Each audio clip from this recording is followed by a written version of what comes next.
4 बच्चों का बाप है वो मम्मा, कुछ तो खुदा का खौफ करे, वो भी जवान जवान बच्चे।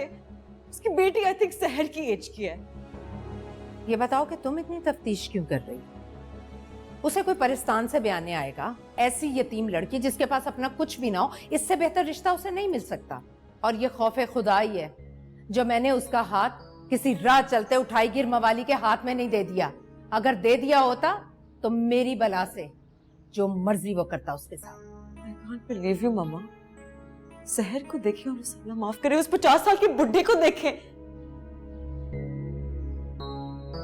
आप ये सब इसलिए कर रही है ना क्योंकि उसने राफे को रिजेक्ट किया था। आप उस बात का बदला ले रही हैं उससे, है ना? मुझे तुम्हें वजाहतें देने की जरूरत नहीं है। तुमने शक्ल देखी है उसकी? वो किसी तरह भी मेरे राफे के जोड़ की नहीं, जिसके जोड़ की है उससे प्यार है।